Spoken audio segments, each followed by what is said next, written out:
My new blog. Friends, Deepawali 5 दिनों का मनाया जाने वाला सबसे बड़ा त्यौहार होता है, जिसमें एक के बाद एक करके लगातार 5 दिनों तक पूजा होती है अलग अलग भगवान की। सबसे पहले तो पड़ता है धनतेरस, फिर पड़ती है हमारी छोटी दिवाली या नरक चौदस जिसको बोलते हैं, फिर हम दिवाली मनाते हैं। उसके बाद आती है अन्नकूट की पूजा और फिर भाई दूज। लेकिन इस बार करीब 27 सालों के बाद में अन्नकूट की पूजा वाले दिन सूर्य ग्रहण पड़ रहा है, जिसकी वजह से अन्नकूट की पूजा जो होगी हमारी 25 को ना होकर के होगी 26 तारीख को। और इसकी वजह से हमें एक दिन का बीच में समय मिल जाएगा थोड़ा आराम करने के लिए, क्योंकि दिवाली का जो त्यौहार होता है ना वो एक के बाद एक करके आता है, तो हमें बिल्कुल भी आराम करने को नहीं मिलता है। बहुत ज़्यादा थकावट होती है। खुशी तो खैर होती ही है, क्योंकि जाहिर सी बात है, पर्व है, साल भर का सबसे बड़ा पर्व होता है, त्यौहार होता है और ख़ास पूजा होती है, ख़ास तैयारियां होती हैं, ख़ास पकवान बनते हैं। पर उसके कारण पूजा खैर थकावट तो खूब हो ही जाती है। तो दिवाली में सबसे पहली पूजा जो होती है हमारी वो होती है धनतेरस की पूजा। हम गणेश जी और लक्ष्मी माता की पूजा करते हैं, खूब सारी खरीदारी करते हैं और साथ ही साथ घर की सजावट की प्रक्रिया भी स्टार्ट हो जाती है, शुरू हो जाती है। घर का धनतेरस मेरे लिए और भी ज़्यादा स्पेशल हो जाता है, क्योंकि मेरे हस्बैंड का इनका बर्थडे है, उसी दिन पड़ रहा है। और ये शादी के बाद पहली बार ऐसा हो रहा है जब इनका बर्थडे दिवाली धनतेरस वाले दिन पड़ रहा है, तो मैं बहुत ज़्यादा खुश हूँ। और मैं देखती हूँ कि मैं उनके लिए क्या सरप्राइज़ प्लान कर सकती हूँ, क्योंकि धनतेरस में तो वो पूरा दिन वो शॉप पर ही होंगे और रात को लेट से भी आएंगे। तो मैं उनके लिए कुछ स्पेशल सरप्राइज़ प्लान करने वाली हूँ, जो कि आपको मेरी आगे वीडियो में पता चलेगा। मैं आपसे शेयर करूंगी कुछ ऐसी चीज़ें जो कि मैंने स्पेशली धनतेरस के लिए खरीदी थी, तो जो कि है मेरे धनतेरस की शॉपिंग में सबसे पहला नंबर आता है इस कप का, जो कि काफ़ी एथनिक लुक का था और मुझे बहुत ज़्यादा पसंद आया। तो आज मैं सुबह सुबह की चाय मैंने इसमें पी और ये कप मुझे इसका प्रिंट बहुत ज़्यादा अच्छा लगा, बिल्कुल दिवाली के हिसाब से लगा। और इसमें जो कैरी और फ्लावर्स के रंगोली के डिज़ाइन थे, सो ये मुझे बहुत ज़्यादा अच्छे लगे। तो आज सुबह की चाय हमने इस कप में पी और अपने धनतेरस को और भी ज़्यादा हैप्पी। साथ ही साथ आज मैं आपसे शेयर करूंगी एक बहुत ही खूबसूरत सा DIY, जो कि है मिरर आर्ट वर्क से रिलेटेड, जिसको मैंने बनाया हुआ है जो कार्डबोर्ड के पतले वाले जो पीसेस आते हैं उसकी हेल्प से। और इसको मैंने करीब 12 इंच के सर्कल में काट लिया है। ये मेरा कार्डबोर्ड मैंने थोड़े टाइम पहले मैंने अपने लिए टोस्टर मंगाया था, ये उसी का कार्डबोर्ड था। बहुत ही थिन होता है तो ये आराम से कट जाता है। उसके बाद में मैंने करीब 12 इंच की गोल रिंग काटी थी। उसके बाद में साइड में मैंने 1.5 इंच की स्ट्रिप काट करके ग्लू गन की हेल्प से इसको चिपका दिया था। अब मैं यहाँ पर एक स्पॉन्ज की मदद से जैसो को अप्लाई कर रही हूँ। इससे हमें पेंट करने में काफ़ी ज़्यादा हेल्प मिल जाएगी और जो हमारे बेस का ये जो डार्क कलर है ना, ये छिप जाएगा और बहुत ही खूबसूरत सा कलर बाद में इसके ऊपर आप जो भी कलर देना चाहते हो वो बहुत ही खूबसूरत सा कलर ये निकल के आता है। तो जैसो अगर आपके पास हो तो आप वो अप्लाई करिए। अगर आपके पास नहीं हो तो वाइट जो पेंट होता है, जो हम वॉल पे वाइट पेंट करवाते हैं घर में, आप उसको भी अप्लाई कर सकते हैं। बट आप उसको करने के बाद में थोड़ी देर के लिए 10-5 मिनट के लिए धूप ज़रूर दिखा दें। मेरे पास यहाँ पर बॉर्डर के लिए कुछ लेसेस पड़े हुए थे, जो कि मैं कभी भी अगर मैं लोकल मार्केट में जाती हूँ या ऑनलाइन देखती हूँ तो अक्सर मैं मंगा कर रख लेती हूँ, जो कि आगे मुझे कभी ना कभी काम आता है। तो इसी तरीके से ये एक लेस मेरे पास पड़ा हुआ था। तो जब आप इसको ऐसे मूव करते हो ना तो इसमें एक मिरर इफेक्ट आता है, ऐसा लगता है कि इसमें स्टोन लगा हुआ होता है, बट ये ऐसा है नहीं और बहुत ही चीप रेट में मिलता है। तो अगर आपके पास ऐसा कुछ हो तो आप उस बॉर्डर लाइन पर इसको यूज़ कर सकते हैं। साथ ही साथ मैंने इसमें डेकोरेट करने के लिए मिरर्स का यूज़ किया है, जो कि थे round shape and tear drop shape के। मिरर्स बहुत सारे शेप्स के आते हैं, आप ये इस थाली को भी गोल, स्क्वायर, किसी भी शेप में बना सकते हो। और उसके साथ में मैंने यहाँ पर दिया पर भी जैसे अप्लाई कर दिया है और उसके बाद इसमें मैंने एक पर्पल कलर का लुक दिया है। पर्पल कलर करने के बाद में मैंने उसमें भी मिरर लगाया था और उसके बाद में मैंने उसे अपनी थाली पर पेस्ट कर दिया है। तो यहाँ पर मैंने 4 दिया का यूज़ किया है और उसके बाद में मैंने इसमें मिरर लगाए, ट्रायंगल शेप के मिरर थे। बाद में मैंने इसके बॉटम पर लगाया है फेविकॉल, आप चाहें तो ग्लू गन स्टिक का भी यूज़ कर सकते हैं।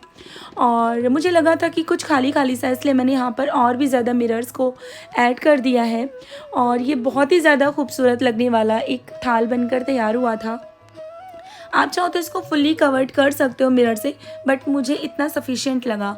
और यहाँ पर मैंने सेम उसी लेस को यहाँ पर टी लाइट्स में साइड साइड में अरेंज कर दिया है और इस दिया के ऊपर रख दिया है।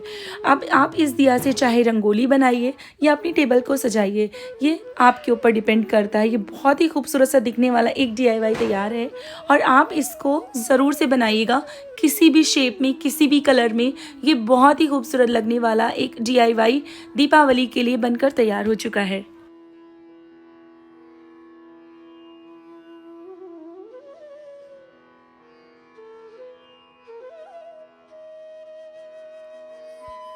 तो मैंने यहाँ पर एक और पीस बनाया था, ये भी मिरर आर्ट वर्क का था, जो कि था एक MDF बोर्ड के ऊपर। तो आप चाहो तो इसके ऊपर भी बना सकते हो, बट एक ऑप्शनल के लिए मैंने आपको वो बनाकर दिखाया है। तो आप दोनों में से कोई भी बेस को चूज कर सकते हैं। आज के दिन गणेश लक्ष्मी जी को खरीदना बहुत ही शुभ माना जाता है। बहुत से लोग सोने और चांदी की चीज़ों को खरीदते हैं। तो जैसी भी आपकी स्थिति हो, जैसी भी आपकी इच्छा हो, आप चाहे तो सोने चांदी की चीज़ें खरीद सकते हैं। नहीं खरीद सकते हैं तो गणेश और लक्ष्मी जी की मिट्टी की मूर्तियाँ आती हैं, वो भी आप खरीद सकते हैं। साथ ही साथ मैंने अपनी मंदिर के लिए लेकिन मेरे पास में सरस्वती माता की मूर्ति नहीं थी। इसके पहले जो मैंने खरीदी थी वो खंडित हो गई थी, वो मिट्टी की मूर्ति थी। साथ ही साथ मैंने कुछ और भी शॉपिंग की है जो मैं आज आपको दिखाऊंगी। और मुझे मार्केट भी जाना है, मैं अपने टेरेस पर लगाने के लिए मिट्टी की कुछ शोपीस लेकर आऊँगी। तो एक मिनिएचर लुक दूंगी अपने प्लांटर को। और धीरे धीरे करके मैं आपको दिखाते जाऊंगी कि मैं सारी चीज़ों को कैसे कर रही हूँ, कैसे अरेंज कर रही हूँ। एक एक करके मैं कोशिश करूँगी। तो सबसे पहले मैं गई मॉल और वहाँ से मैंने खूब ढेर सारी शॉपिंग की, जिसमें थी कुछ ग्रॉसरीज के आइटम जो कि मेरे पास ख़त्म हो गए थे, और राघव के डायपर वगैरह भी मुझे लेने थे, और साथ ही साथ बच्चों के कुछ कपड़े थे जो कि रह गए थे। उसके बाद मैं पहुँची यहाँ पर टेराकोटा के कुछ आइटम्स लेने के लिए, मिट्टी की कुछ मूर्तियाँ लेने के लिए, जो कि मार्केट में काफ़ी खूबसूरत मिल रही थी, काफ़ी रिजनेबल प्राइस में भी थी। और मैं काफ़ी टाइम से सोच रही थी कि मैं अपने प्लांटर को एक मिनिएचर लुक दूंगी। सो इस वजह से मैंने इन सारी पीसेस में से दो ले लिए थे। और यहाँ पर अब मैं आपके साथ शेयर कर रही हूँ ब्रास के कुछ आइटम्स, कुछ उर्लियाँ, कुछ कैंडल होल्डर्स, जो कि मैंने दिवाली के पर्पज़ से परचेज़ किए थे अपनी लोकल शॉप से और कुछ लखनऊ से भी। तो ये एक उर्ली का पीस है जो कि मैंने परचेज़ किया था लखनऊ से। साथ ही साथ यहाँ पर रखे हुए हैं कुछ DIY आइटम्स जो कि मैंने अभी आपके साथ शेयर किए थोड़ी देर पहले, जिसको मैंने यहाँ पर अरेंज करने का तरीका बताया। आप चाहो इसको किसी भी तरीके से अरेंज कर सकते हो। और ये थी एक कैंडल होल्डर, आप इसको धूपदानी की तरह भी इस्तेमाल कर सकते हो। मैंने यहाँ पे थोड़ी देर पहले इसमें फ्लावर्स अरेंज किया था, तो आप इसको एक पॉट की तरह भी यूज़ कर सकते हो।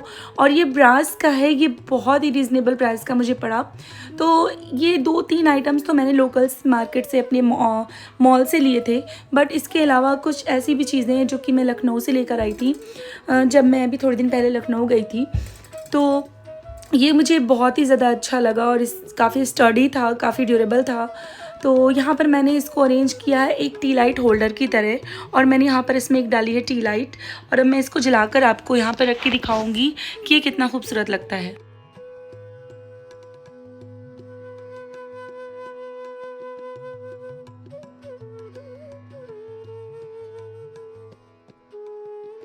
ओके जी, शॉपिंग लिस्ट में दूसरा नंबर था ये धूपदानी का, जो कि बहुत ही खूबसूरत एक छोटे से कलश के शेप का था, जो कि मुझे पर्सनली बहुत ज़्यादा पसंद आया।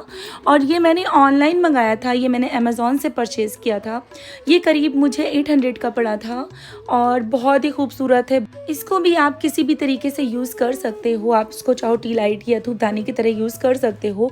तो मैंने तो यहाँ पर इसे टेबल अरेंज करके आपको दिखाया है, बट इसको मैं लगाऊंगी अपने मेन गेट के पास में, ताकि जब मैं यहाँ पर इसमें धूप जलाऊं तो ये पूरी घर में उसके फ्रेग्रेंस फैलते रहें। तो जब मैंने इसको ना लाइट ऑफ किया तो ये देखिए कितना अच्छा रिफ्लेक्शन आ रहा है। साइड साइड में जो इसकी जालियाँ बनी हुई है, उससे बहुत ही खूबसूरत सा रिफ्लेक्शन निकल रहा था टेबल के ऊपर। तो ये मुझे बहुत ही ज़्यादा पसंद आया, आप चाहो तो इसे ज़रूर बाय कर सकते हो। अब बारी आती है ये खूबसूरत सी kettle and cup stand holder की, जो कि बहुत ही खूबसूरत था, एक थिन मटेरियल से बना हुआ था, ब्रास का आइटम काइंड ऑफ था। और ये पर्सनली मुझे बहुत प्यारा लगा, बहुत ही क्यूट से छोटे छोटे से साइड में लटक रहे थे, ऊपर ये छोटा सा कैटल था। तो आप इसको एक शो स्टॉपर की तरह अपनी टेबल पे रख सकते हो। आई एम श्योर ये सबका अटेंशन अपनी तरफ ज़रूर खींचेगा।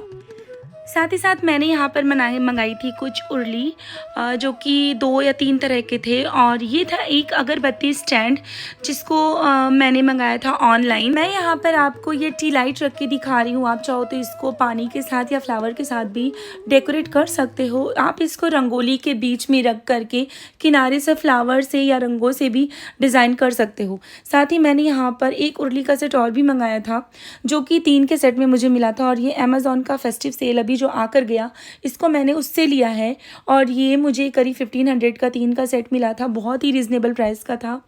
काफ़ी क्वालिटी में बहुत ज़्यादा अच्छा नहीं कह सकते हैं, लेकिन प्राइस के अकॉर्डिंग ठीक था, इसलिए मैंने इसको परचेज़ किया। फ्रेंड्स, आप ज़रूर वेट करना मेरे दीपावली के व्लॉग का, क्योंकि मैंने इन सारी चीज़ों को बहुत ही अच्छे ढंग से अरेंज करना सिखाया है, और मैं कोशिश करूँगी कि जितनी भी चीज़ें मैं परचेज़ करके लेकर आई हूँ मैं उन सारी चीज़ों को दिवाली में यूज़ कर पाऊँ, क्योंकि छोटा बेबी होने के साथ साथ मुझे बाकी बहुत सारे काम होते हैं घर में, और स्पेशली दीपावली में तो काम और भी ज़्यादा बढ़ जाता है।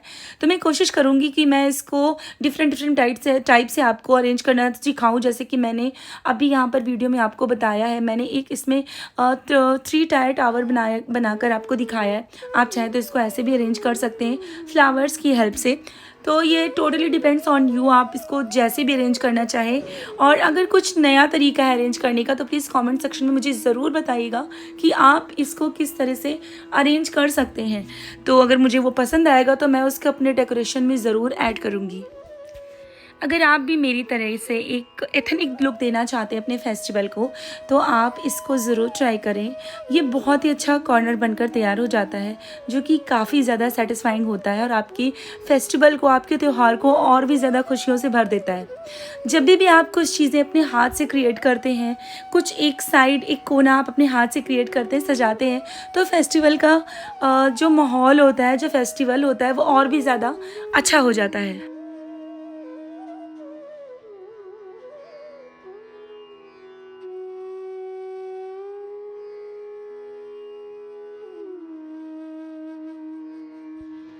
उसके बाद अब टाइम हो गया था शाम की आरती का, और यहाँ पर मैं लेकर आई थी सरस्वती माता की और कामधेनु की मूर्ति, जो कि मुझे स्थापित करनी थी मंदिर में, जिसको मैंने पहले गंगा जल से, शहद से और कच्चे दूध से स्नान करवा दिया है।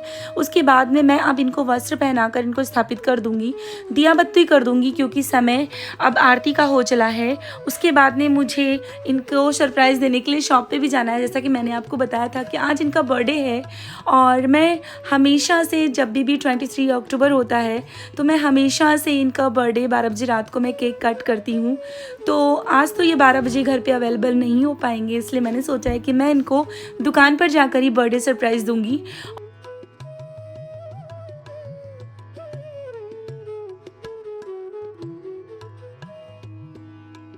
मैंने यहाँ पर मंदिर के लिए कुछ हैंगिंग बेल्स भी लिए थे जो कि गोल्डन कलर के थे, और मैंने यहाँ पर इसको अपनी मंदिर के गेट पर लगाया था, और ये बहुत ही ज़्यादा खूबसूरत लग रहा था। साथ ही साथ मैंने भगवान के वस्त्र कुछ लिए थे जो कि मैंने सरस्वती माता को पहनाया है, और बाकी के सारे भगवान को भी पहनाया था। और मैंने ली थी यहाँ पर पूजा की चौकी, जो कि थी 15 बाई 10 इंचज़ की, जो कि बहुत ही खूबसूरत चौकी थी, और मेरे पास नहीं थी भगवान के आसन के लिए, इसलिए मैंने एक अलग से चौकी ले ली थी। ये चौकी मैंने अपनी मंदिर में बने हुए स्पेशली इस ड्रॉवर के लिए ली थी। ये एक रैक ट्रे है जो कि मैंने बनवाया था ये चौकी रखने के लिए। अगर कभी भी पूजा हो, दिवाली हो या कोई और भी फेस्टिवल हो, तो एक्स्ट्रा स्पेस क्रिएट करने के लिए मैंने इस रैक को, ड्रॉवर को बनवाया था। ये एक ट्रे है जो कि स्लाइडर की हेल्प से अंदर बाहर हो जाता है, जिस पे मैंने ये चौकी आराम से रख दी है। और यहाँ पर मैंने सारी तैयारियाँ कर ली हैं। बस अब मैं शाम हो चुकी है, इसलिए मैं बस शाम की पूजा करने के बाद में करीब 1 घंटा रुकने के बाद में रात को 10 बजे के आसपास मैं शॉप पर जाऊँगी।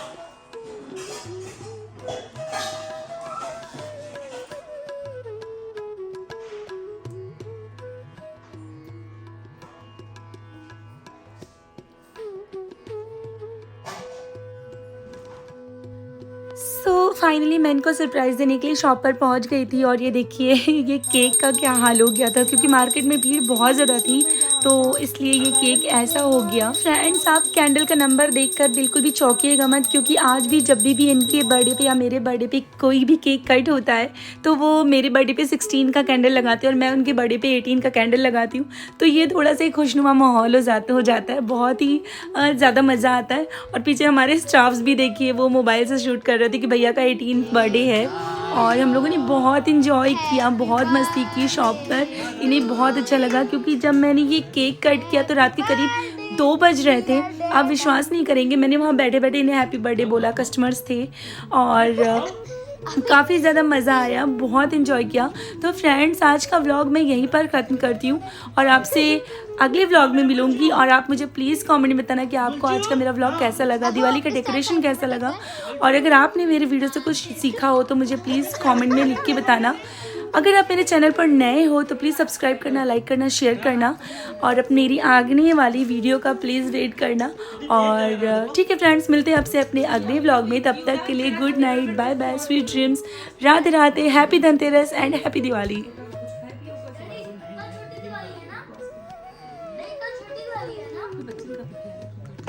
बताइए।